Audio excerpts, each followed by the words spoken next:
Colin was described as queer by Mary and described himself as such. And this word is something that didn't mean then what it means now. Then it just meant unusual.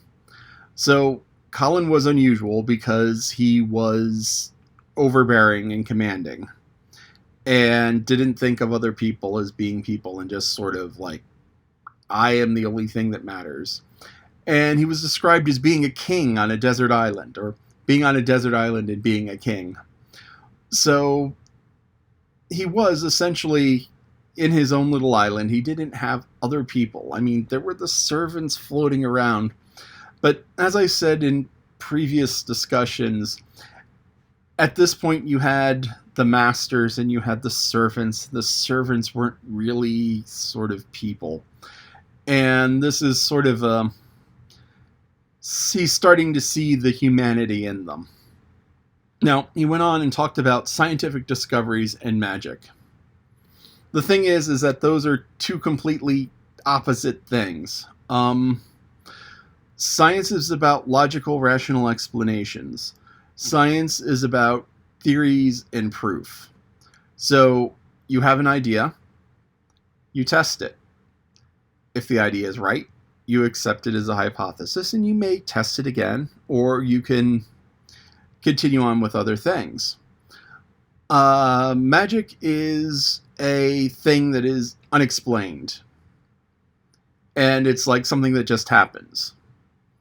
So magic is like a miracle. It's the suspension of the laws of nature. So gravity is something that happens. There's always gravity. You know, if you drop something, it will fall.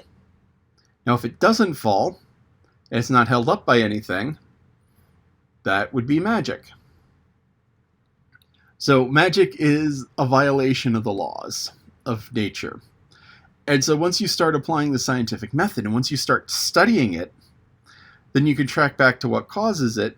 And once you know what causes it, it's no longer magic, because magic is something that happens without cause, without explanation.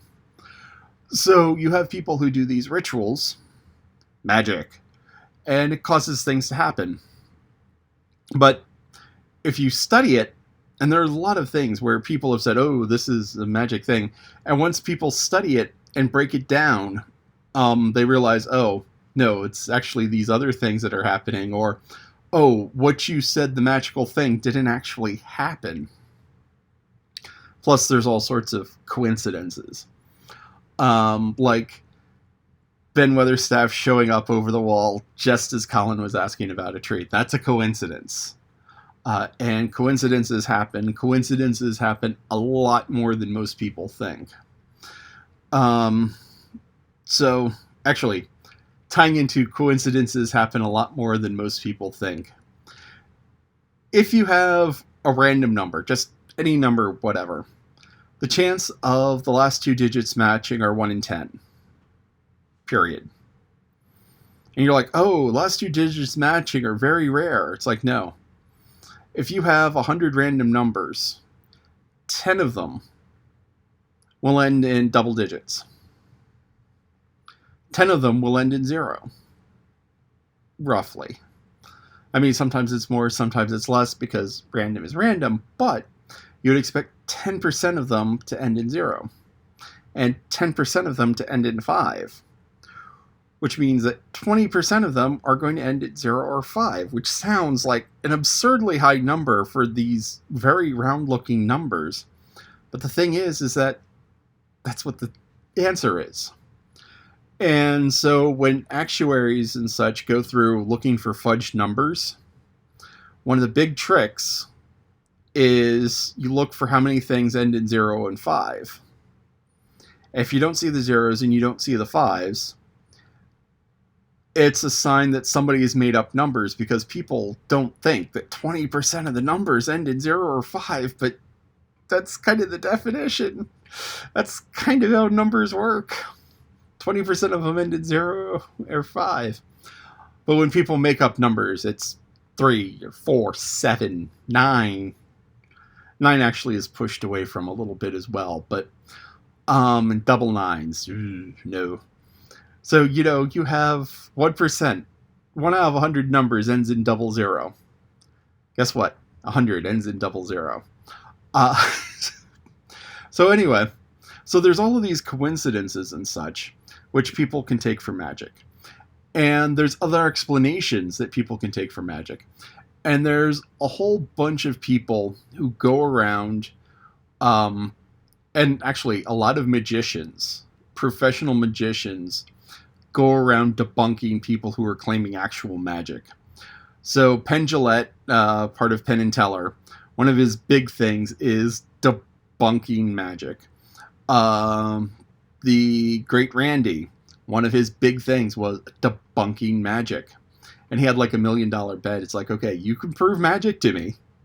You can prove magic, then yeah, I'll give you $1 million. And no one even came close.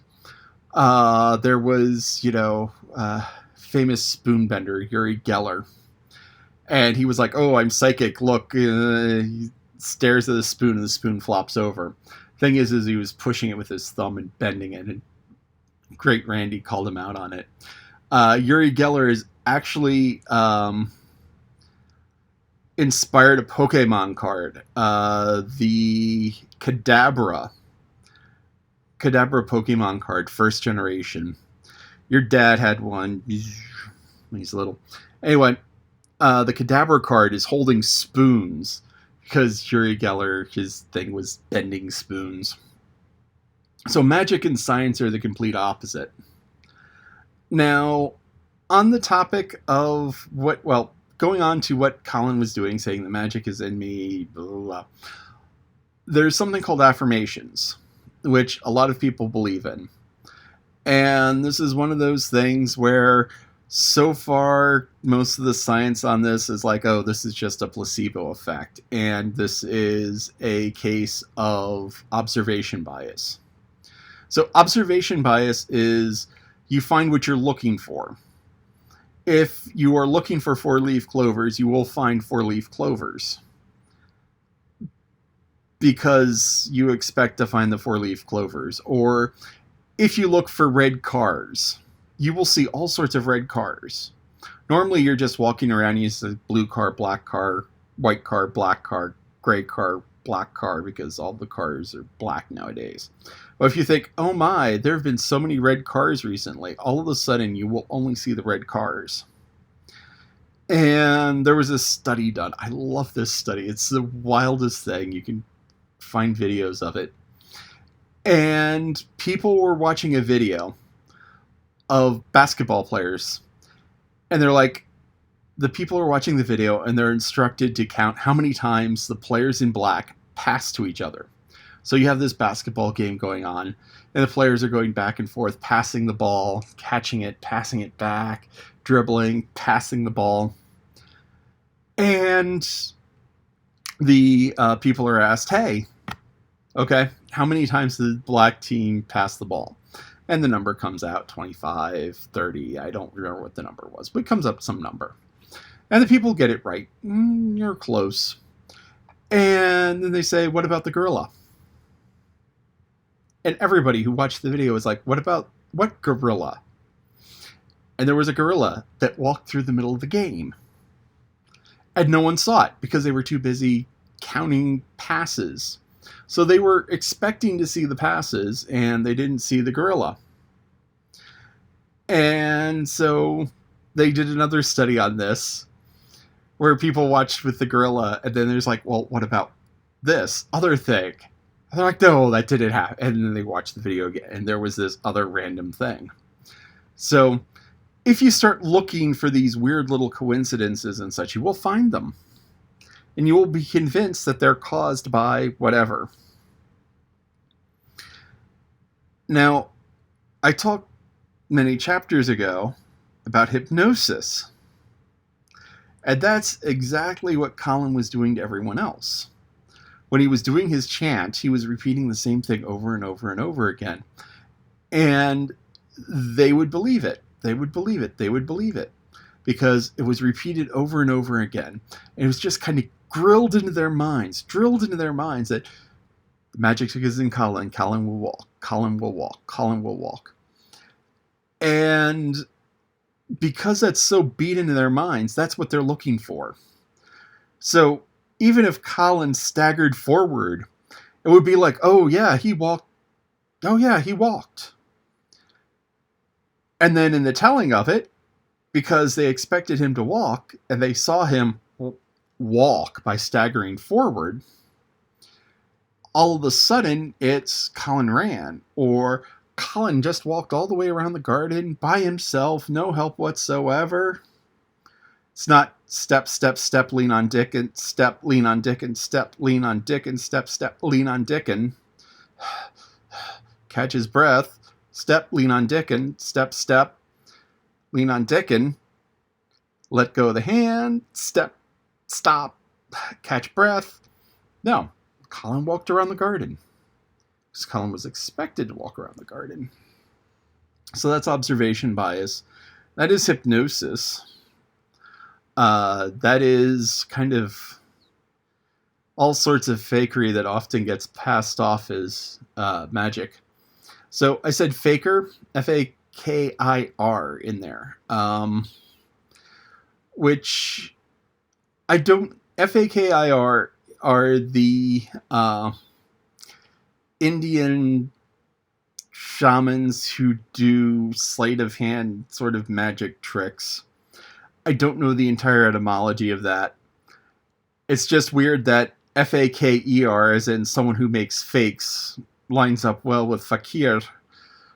I think that's how it's pronounced. I don't know, but lines up with Fakir, who do things like snake charming and do this really cool thing where it looks like they're floating in midair, just holding on to a pole. So it's like they're sitting there with their legs crossed, floating in air, and the only thing that's supporting them is this pole that they're holding in their hand like this. And sometimes they go whole hog and they rest their finger on the pole and they're just sort of floating there. So it looks like all of their weight is supported by this finger that's sticking down on the pole. But the thing is that's not how it works. The pole is actually stuck into the ground. So there's like 3 or 4 inches of the pole sticking into the ground beneath them. And the pole has a platform on it.